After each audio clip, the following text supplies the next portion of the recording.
Bienvenue sur le podcast Magicien, un podcast qui va parler tarot, mais aussi d'entrepreneuriat, de liberté et de comment oser prendre sa place.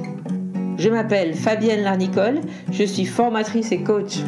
J'utilise le tarot comme outil de compréhension de soi et de communication avec l'invisible. Je le transmets à travers mes accompagnements et mes formations. Sur tous ces sujets, je te dévoilerai les coulisses de mon métier et comment le tarot m'a aidé à avancer dans ma vie et à libérer mon potentiel.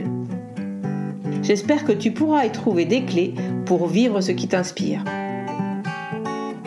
Chaque semaine, seul ou avec mes invités, nous allons explorer ensemble les enseignements du magicien. Alors si tu es prêt ou prête à me suivre, installe-toi et c'est parti pour l'épisode du jour. Bonjour à tous, j'espère que vous allez bien. Au micro, c'est Fabienne aujourd'hui dans cette chronique, dans cet épisode du magicien. Aujourd'hui, j'ai envie de vous parler d'un thème que je voulais développer dans mon agenda Magus l'année dernière, en page tips, et puis que je n'ai pas développé. Et j'avais envie du coup de reprendre ce thème aujourd'hui, là, en plein cœur de cet été qui peut être un petit peu bousculant pour certains. On est dans un passage, dans une forte énergie de changement pour beaucoup d'entre nous. Et donc, dans ces moments justement où on est un petit peu bousculé, où on est amené à changer, à se délester de certaines choses, à évoluer, voilà, à grandir, que sais-je, en fonction de ce que vous vivez, voilà, vous voyez bien de quoi je veux parler. Nous avons les cartes, on a le tarot, on a les oracles. Et le titre de cet épisode, faire de son tarot un allié, c'est un petit peu développer ce en quoi le tarot peut nous aider et en quoi un tirage de cartes, et notamment le tarot de coaching, celui que je pratique, peut nous aider et peut nous accompagner pour avancer sur notre chemin. Les cartes, ça peut servir à prédire, à faire de la voyance et de la prédiction justement, de projeter en fait, qu'est-ce que la voyance, hein? C'est de se projeter, hem, dans un espace qui n'est pas accessible, physiquement, par nous-mêmes, donc par l'intermédiaire, de plein de techniques. Se connecter à l'invisible, on va dire, pour, connaître des réponses qui l'on va peut-être, recevoir du futur. Faire ce genre d'exercice, c'est, c'est quelquefois peut-être se confronter à des peurs et se confronter justement au fait que, cette prédiction, en fait, on n'a pas la main dessus puisque c'est quelque chose qui ne se passe pas dans notre présent. Je ne sais pas si vous, voilà, comprenez bien ce que je veux dire? En tout cas, je pense que se projeter dans l'avenir trop souvent, et pour avoir des réponses autres que des réponses, qui nous appartiennent dans notre présent, ça peut entretenir des peurs, ça peut entretenir un manque de passage à l'action, ça peut entretenir un manque de responsabilisation, de responsabilité et dans ces cas-là, à mon avis, le tarot n'est pas un allié. Le tarot est un outil de projection, un outil de divination, qui peut nous permettre de nous rassurer à l'instant T, mais qui, peut-être nous empêche d'aller un petit peu plus loin. Et moi, pour faire de mon tarot un allié, je préfère vraiment, revenir avec lui, sur, l'instant présent et reprendre justement, ce pouvoir, d'action, de responsabilité de mes choix, dans le présent. Même si c'est, je vous l'accorde, pas toujours simple. En tout cas, c'est ce que je voulais, développer dans cet épisode, faire de son tarot un allié. Qu'est-ce que cela veut dire pour moi et quels sont les conseils que je pourrais vous donner pour justement utiliser vos cartes de manière, aidante? Heu et puis j'ai dans la deuxième partie de cet, épisode, ça et qui va être pas très, très long, ne vous inquiétez pas, mais il y a une deuxième partie où j'ai envie de vous lire les témoignages, que vous m'avez laissés. Donc certains d'entre vous, auditeurs, auditrices du Magicien, vous m'avez, laissé lors du concours pour les 100 épisodes des vous avez répondu à une question, donc vous m'avez laissé des messages sur Instagram et sur YouTube, sous les épisodes du Magicien. Je vous avais demandé, qu'est-ce que le tarot ou la pratique des cartes t'apporte dans ta vie? Et vous m'avez fait des réponses extraordinaires. J'avais vraiment envie d'en lire quelques passages Je vais pas nommer les personnes, vous peut-être vous vous reconnaîtrez dans votre témoignage. C'est des témoignages, que vous pouvez retrouver. De toute façon, vous pouvez aller lire sous le post, numéro 100 du magicien. Vous pouvez aller lire ces témoignages si vous avez envie de vous en nourrir puisque c'est des témoignages magnifiques et voilà, j'avais envie de rendre honneur, à ces textes, qui nous parlent de qu'est-ce que le tarot apporte, dans la vie des uns et des autres et peut-être que ça peut vous donner une idée de savoir comment votre tarot, justement, peut être votre allié. En tout cas, si vous rentrez dans ce monde, si vous écoutez cet épisode et que vous êtes en train de rentrer dans le monde du tarot, des cartes, voici comment le tarot peut vous aider et surtout, c'est vous qui pouvez faire en sorte que le tarot soit un allié. Donc c'est parti pour cet épisode. Donc, faire de son tarot un allié, c'est en quelques points, la première chose pour moi, c'est être, bienveillant avec soi-même. C'est-à-dire que si on part du principe que, le tarot est un jeu de cartes dans lequel on va se projeter soi-même dans l'image pour recueillir des messages qui viennent de nous-mêmes, de notre inconscient, de parts de nous-mêmes qui sont bien enfouies, bien cachées. C'est pour ça que c'est très puissant, hein, le tarot, et qu'il faut faire attention aussi certaines fois avec des personnalités un peu sensibles. En tout cas, voilà, si on part du principe que vous partez de vous, si vous n'êtes pas habitué à être bienveillant avec vous-même, eh bien, le tarot ne le sera pas non plus. Donc faire de son tarot un allié, ça, démarre, je pense, par déjà faire un travail sur, la bienveillance avec soi-même, c'est-à-dire être, être sympa, tout simplement, hein, c'est le mot que je cherchais.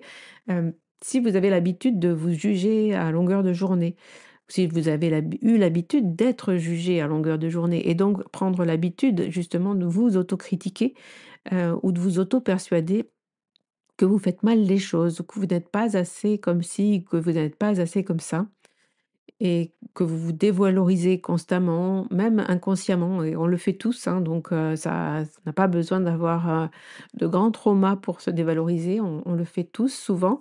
On peut se dévaloriser tout simplement pour ne pas paraître, trop par rapport aux autres et être accepté. Donc si on a pris l'habitude justement de se mettre en retrait pour être mieux accepté, dans la société, dans le groupe, eh bien, on peut prendre l'habitude de s'autocritiquer et de s même de ne plus de le faire de façon tellement automatique qu'on n'y pense même plus.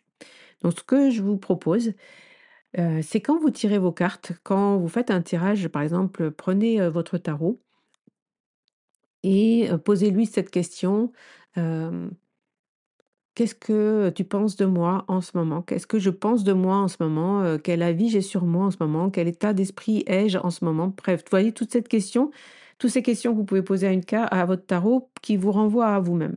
Donc, faites l'exercice là, mettez sur pause, prenez un votre tarot, tirez une carte et interprétez cette carte.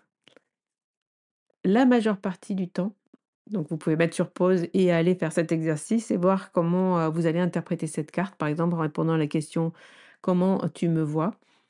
heu, peu importe la carte que vous allez tirer, si vous êtes quelqu'un avait tendance à vous, autocritiquer, à vous juger, en tout cas à vous dévaloriser, vous allez sans doute, interpréter cette carte comme un jugement. Même si c'est une carte positive d'ailleurs, hein, souvent, même avec une carte positive, heu, vous allez avoir tendance de dire: «Tu es trop comme ci, tu ne fais pas assez ça, tu n'es pas assez comme ça, bref, tu devrais plutôt faire comme ça que comme ça». Vous voyez? Vous allez porter en tout cas une critique, un jugement ou dévoiler, enfin mettre comme si le tarot allait mettre le doigt sur quelque chose, heu, qui n'était pas correct en nous-mêmes. Si vous avez l'habitude d'être bienveillant avec vous-même, si vous avez envie de faire de votre tarot un allié justement, eh bien recommencez cet exercice, tirez une carte, posez la même question à votre tarot et obligez-vous à trouver quelque chose de positif sur vous-même au lieu de vous critiquer et de vous auto-juger. Donc c'est vrai que c'est vraiment, c'est une habitude à prendre, c'est un exercice à faire très souvent. pour voir où vous en êtes, pour jauger où vous en êtes de votre autocritique. Je dis pas qu'il faut pas faire d'autocritique, hein, mais ça, effectivement, il faut toujours, faire son autocritique. Si on n'est pas parfait, hein, donc c'était pas du tout la même chose. Vous voyez, c'est cette chose insidieuse qu'on peut faire, c'est-à-dire de penser que le tarot va nous juger comme on pense que les autres vont nous juger. Et ça, c'est très, très, très fréquent, hein, dans mes cours. Donc j'accompagne depuis maintenant 6 ans des élèves en cours de tarot et dans mes cours, on interprète énormément de tirages sur soi-même. Mes élèves travaillent sur elles, hein, pendant les cours puisque, les tirages qu'elles font sont des tirages, sur elles-mêmes. Eh bien, je vois c'est vraiment un biais d'interprétation hyper fréquent, de ce biais d'interprétation de se juger, de prendre le tarot comme un juge, comme, voilà, si par exemple vous allez tirer le roi d'épée, vous allez vous dire, «Ah bah, je suis peut-être trop autoritaire», au lieu de vous dire: «Ah bah, là, mon meilleur atout, c'est, d'être ordonné». Vous voyez? Ça peut être 2 choses différentes avec une même carte et c'est bien là la difficulté d'interpréter le tarot, c'est que de la manière dont on le prend et de la manière dans l'état d'esprit dans lequel on est, eh bien, nos interprétations peuvent être complètement différentes. Puisqu'il n'y a pas qu'une seule manière d'interpréter le tarot. On en a vu, hein, dans certains épisodes. J'ai fait un épisode sur les différents types de tarot et je vous mettrai en barre de description le numéro de cet épisode.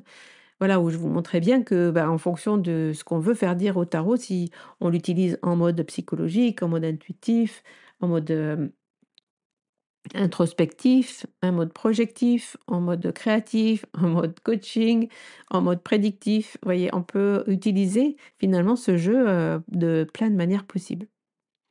Et donc, pour faire de son tarot un allié, peu importe la manière dont vous l'utilisez, que ce soit en mode projectif, et cetera, tout ce que je viens de vous citer, peu importe, comment vous l'utilisez et même en mode, prédictif, hein. Je ne dis pas qu'il y a des personnes qui utilisent le tarot pour faire de la voyance, et qui ont un discours hyper, bienveillant et hyper constructif. Il s'agit de ne pas rentrer justement dans la critique et dans le jugement, mais ça peut être effectivement, très, très soutenant aussi de se poser, de recevoir des messages, de son futur, de se rassurer par rapport à la suite. Par contre, effectivement, attention encore une fois, à ne pas rentrer à ne pas nourrir justement des peurs, des inquiétudes, en vous projetant dans le futur puisque, peut-être que voilà, peut-être que vous c'est pas une méthode, peut-être c'est pas un livre que vous avez lu, peut-être que c'est pas une méthode que vous avez, heu, suivie, mais en tout cas, le fait d'être trop dans son futur, trop dans son passé peut provoquer plus de syndrome anxieux, disons, peut-être plus d'anxiété que de revenir dans son présent. Et donc si vous ressentez des symptômes d'anxiété ou d'angoisse ou de stress, si vous ressentez une peur pour, tel ou tel questionnement, au lieu de vous projeter dans ce qui pourrait arriver, revenez dans votre présent. Il y a de fortes chances pour que dans votre présent, ce soit pas si terrible que ça. Et si c'est vraiment très, très terrible, ben, de toute façon, à ce moment-là, on ne se projette pas dans le futur. Si vraiment on vit un présent très douloureux, très dramatique et très difficile, en général, on ne se projette pas dans le futur parce qu'on a trop à faire avec ce qui se passe dans notre présent. Donc si on se projette trop dans le futur, c'est que dans notre présent, en général, ça va. Donc, faire de son tarot un allié, pour une fois, c'est, d'être bienveillant avec soi, d'éviter au maximum le jugement et de ne pas rentrer trop dans, la projection dans le futur des cartes pour ne pas, nourrir ses peurs.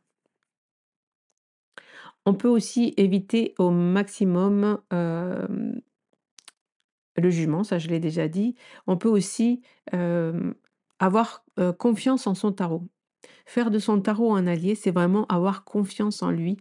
C Quand je dis ça, c'est vraiment le fait de si je prends mon jeu pour faire un tirage, alors j'accepte la réponse.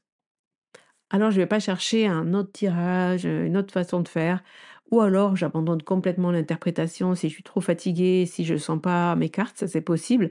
Mais abandonner un tirage plutôt que de l'interpréter à outrance ou de penser que, il dit n'importe quoi ou que de penser qu'il vous en veut ou de penser que, voilà, qu'il les cache et que, il vous dit des choses, nulles. Enfin voilà, faire de son tarot un allié, c'est avoir confiance en la réponse qu'il va vous faire et avoir confiance dans le fait qu'il va vous donner une réponse avec laquelle vous allez pouvoir processer, que vous allez pouvoir justement, dialoguer avec lui, vous allez pouvoir, dialoguer avec lui, donc avec vous-même, hein, pour avancer sur votre question. Voilà, donc j'avais noté aussi accepter les cartes négatives, c'est-à-dire que les cartes négatives sont pas là pour, nous critiquer, ne sont pas là pour pour nous prévenir de choses horribles, ou pour nous dire que, il va se passer ci et ça dans nos vies. Vraiment, les cartes négatives, comme il peut y en avoir dans le tarot, puis comme il peut y en avoir dans d'autres jeux, je vais y revenir, ce ne sont pas, des cartes qui sont forcément là, pour nous faire du mal. C'est des cartes qui peuvent être là pour nous prévenir, pour, nous alerter, pour nous guérir. Moi, souvent, les cartes d'épée un peu trash, hein, comme on en voit c'est quelques-unes, je les prends souvent comme des cartes de guérison dans mes interprétations et comme ça, j'en fais de mon tarot un allié, avec un 10 d'épée, avec un 8 d'épée, avec un 9, avec un 3, avec toutes ces cartes qui sont des fois pas très simples, avec, même le 6 d'épée qui est des fois interprété de façon un petit peu, qui peut être interprété des fois, comme, bah, je dois partir, je dois m'éloigner, et cetera, et cetera. Ça peut être, aussi des cartes, qui peuvent, nous indiquer une façon de faire pour nous-mêmes, et qui peuvent nous indiquer là où il y a quelque chose sur lequel on doit pouvoir mettre un peu de lumière pour avancer justement et pour guérir, pour arriver à passer au-delà. En tarot de coaching, ces cartes-là, elles sont hyper importantes parce qu'en tarot de coaching, qu'est-ce qu'on fait? On va venir chercher là où sont nos problèmes, nos obstacles pour avancer vers nos buts et vers nos objectifs. Donc ces cartes-là, ben, OK, on voit qu'il y a un 8 d'épée, qu'il y a des croyances, ben, quelles sont ces croyances? Comment on va les dégommer? Comment on va, déstructurer cette croyance qui nous empêche d'avancer pour en mettre une meilleure à la place qui va nous porter en énergie et nous permettre, de faire des choix et d'avancer sans avoir peur. Voilà comment le tarot peut nous aider justement en mode coaching. Donc vraiment voilà, faire de son tarot un allié pour moi c'est ça, lui faire confiance, poser ses cartes avec confiance, c'est-à-dire ne pas avoir peur en fait de lui. Toutes ces cartes-là sont là pour vous amener quelque chose qui doit vous aider, quelque chose qui doit à l'époque j'avais dit je disais souvent à mes élèves, le tarot doit votre réponse doit être bienveillante, le tarot doit être bienveillant, à mon sens. Parce que ça sert à rien d'aller tirer les cartes pour se prendre une claque dans la gueule quoi, vous voyez? Mais excusez mon expression, mais ouais, si vraiment c'est pour prendre des trucs trash, c'est pas la peine. Moi, je préfère, faire autre chose, hein. J'ai autre chose à faire dans la vie que de balancer des horreurs en tirant mes cartes. Donc vraiment, quand je prends mon tarot, c'est vraiment dans l'idée, d'obtenir de l'aide, et de faire de mon tarot un allié. Voilà, donc je reviens d'ailleurs sur l'oracle Béline. Vous savez que c'est un oracle qu'on a en formation avec Socha sur Taramaga et souvent on dit de cet oracle: «Ah le Béline il est trash, le Béline il fait pas de cadeaux». C'est vrai que c'est un oracle avec des mots, compliqués des fois. C'est un vieil oracle, un vieil oracle divinatoire donc avec, des prédictions, des fois qui peuvent sembler, bah, pas très réjouissantes, hein, notamment comme maladie, accident, ces mots-là. Moi, ce que j'aime beaucoup dans le travail de Socha sur la formation, c'est qu'elle est arrivée à nous transmettre une manière d'utiliser le Béline, avec une autre vision et d'en faire son allié justement, de faire du Béline et de faire de cet oracle qui peut sembler cash, un allié. Mais moi, un oracle qui est là pour me parler d'accidents, de maladies et d'horreurs, de ruines et de voilà, et puis au contraire après de nous encenser en nous disant, succès, réussite, voilà, tous ces mots-là, c'est des mots qui sont un peu passés, hein, dans la cartomancie traditionnelle, dans la cartomancie moderne, c'est un peu passé. Si on utilise le tarot pour nous aider, si on utilise les cartes pour nous aider, on peut utiliser le Béline qui est un jeu magnifique pour ça. Eh bien, on peut l'utiliser comme, un jeu qui nous aide justement à comprendre des choses qui sont pas toujours simples, mais en tout cas à pouvoir agir dessus. Voilà, donc cette parenthèse sur le Béline étant faite, puisqu'on en parle beaucoup en ce moment, je veux maintenant passer justement à vos témoignages, parce que je trouvais des témoignages magnifiques et vous allez voir que les personnes qui ont réussi à faire de leur tarot leur allié, elles sont avancées dans leur vie et il leur est arrivé des choses merveilleuses. Donc voilà, si vous écoutez cet épisode et que vous entrez dans le monde du tarot, bienvenue. Profitez-en, pour faire de votre tarot, un compagnon de route qui vous aide sur votre chemin. Alors, je commence par ce premier témoignage euh, qui nous dit: le tarot m'apporte ce terrain de jeu dans lequel je peux confronter mes croyances, ma personnalité, mes goûts, ma vie. C'est vite devenu une passion artistique, ésotérique, psychologique et magique. Ce sont des amis de papier qui ont la neutralité et la franchise que j'aime partager. Ils m'apportent des conseils, du réconfort, de l'inspiration, des motivations, des invitations à me secouer, un vrai compagnon de vie dont je ne me lasse pas. Le tarot, c'est une rencontre avec un outil passionnant d'histoire et de magie, une rencontre qui m'a amenée à oser changer de cap professionnel pour enfin aligner mon métier avec qui je suis profondément.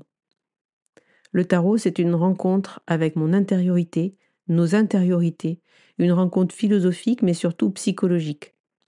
Le tarot, c'est mon effet papillon, à moi, sans qui je serais encore bloquée dans une vie insatisfaisante.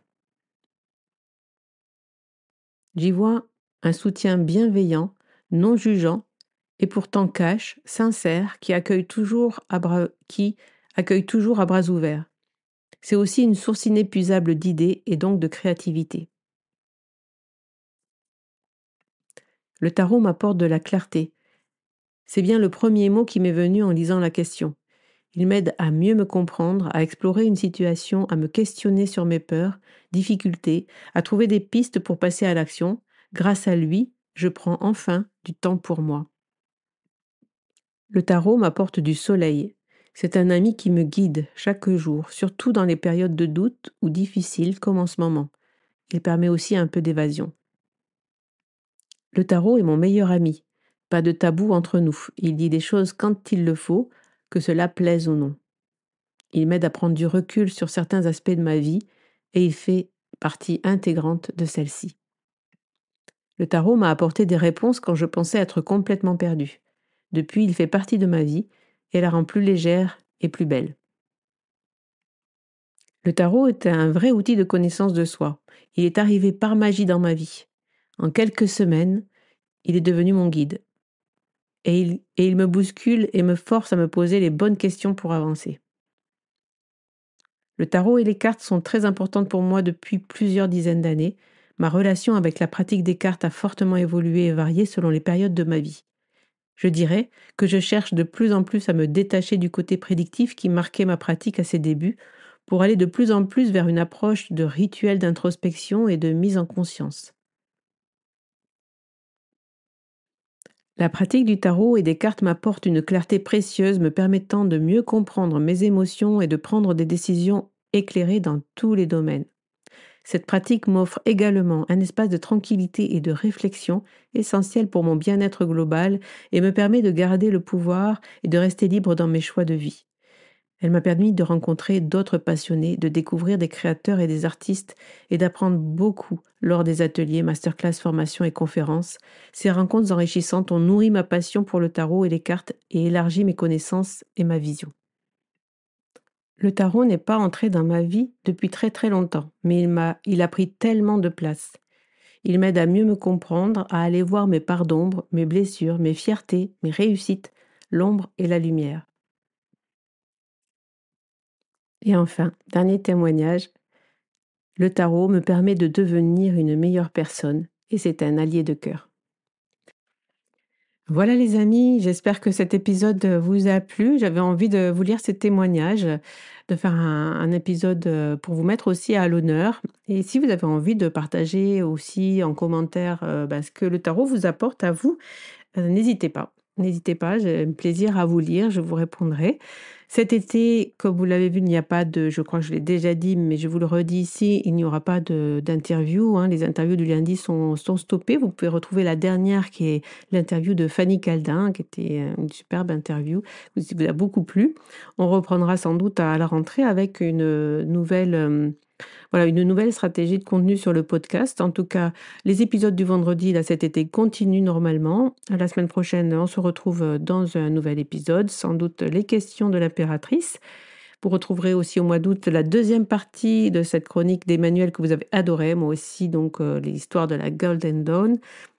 Bref, plein de choses qui arrivent sur le magicien. N'hésitez pas non plus à m'envoyer vos questions, à vos idées de contenu, si vous avez envie qu'avec Emmanuel, on parle de certains sujets, n'hésitez pas. On tiendra compte de vos remarques. Voilà, je vais donc vous laisser.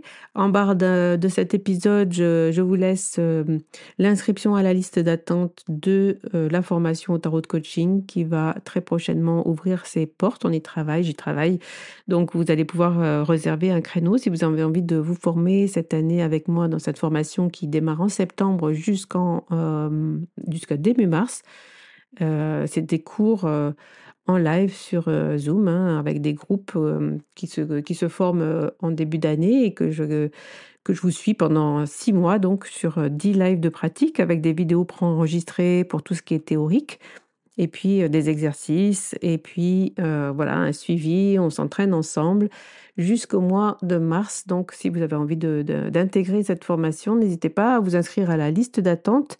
Et puis je vais bientôt communiquer sur les réseaux, par newsletter, sur la liste d'attente, sur la masterclass gratuite qui aura lieu le 27 août. Donc si vous voulez retenir cette date déjà, 27 août à 13h, c'est un mardi, ça sera une masterclass sur préparer sa rentrée avec les outils du tarot de coaching. Donc si vous avez envie d'y participer, restez inscrit par là, la newsletter, sur les réseaux, je partagerai bientôt le lien d'inscription. Voilà. En attendant de vous retrouver, je vous souhaite une belle semaine. On se retrouve vendredi prochain. Profitez bien de l'été, de vos vacances, du soleil, de vos proches et je vous souhaite de passer d'excellents moments avec votre jeu. À bientôt. Bye bye. Voilà la fin de cet épisode. Merci de l'avoir écouté. N'oublie pas de t'abonner pour ne pas manquer les prochains. Soutiens le magicien en laissant un avis ou un commentaire sur ta plateforme préférée, Spotify ou Apple Podcast. De mon côté, il me reste à te souhaiter une excellente suite de l'aventure. Où que tu sois, on se retrouve très vite pour un prochain épisode. Bye bye!